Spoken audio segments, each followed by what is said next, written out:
tao ta nhung xong bé pring nham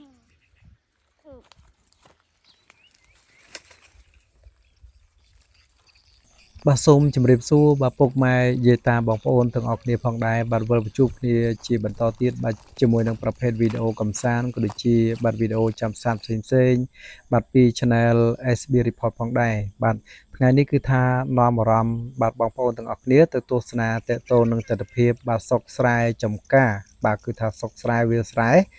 បាទដោយសារតែ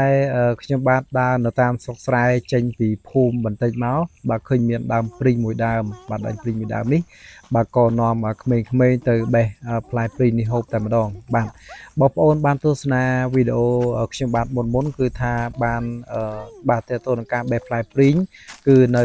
ក្នុងចំការរបស់ខ្ញុំបាទបងប្អូនណាបាទប៉ុន្តែវីដេអូនេះគឺទៅបេះផ្លែព្រីងនៅវាស្រែវិញម្ដងបាទដោយសារតែវាស្រែនេះគឺថាឃើញមានផ្លែព្រីងទុំផងដែរបាទគឺថាចូលពាក់កណ្ដាលខែ5ហ្នឹងគឺមានផ្លែព្រីងទុំបណ្ដានៅតាមវាស្រែនៅតាមស្រែចំការបាទអញ្ចឹងទៅក៏នាំពួកគាត់ទៅធ្វើការបេះផ្លែព្រីងនៅតាមស្រុកស្រែចំការបាទចង់ដឹងថា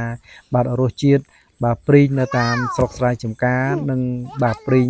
នៅឯចំការរបស់ខ្ញុំបាទហ្នឹងគឺមានរសជាតិបែបណាបាទខុសគ្នាឬក៏ដូចគ្នាឬក៏បាទនៅខាងណាឆ្ងាញ់ជាងអញ្ចឹងណាបាទប៉ុន្តែដោយសារតែធ្វើការឡើងបេះទៅគឺបាទផ្លែព្រីងនៅតាមស្រែនេះគឺវាផ្លែធំបាទផ្លែធំគ្រាន់បើដែរបាទប៉ុន្តែគាត់ថាវាបាទ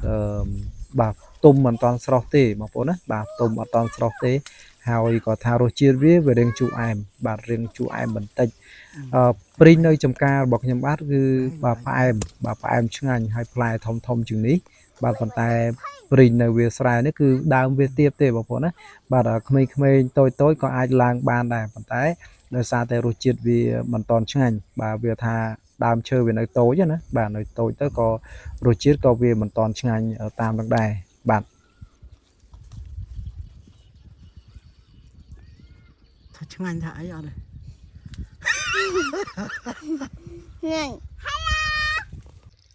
បាទកូនរបស់ខ្ញុំបាទបានភ្លក់រសជាតិព្រីងនឹងហើយបងប្អូនណាគឺថារៀងជូរអែមបាទសម្រាប់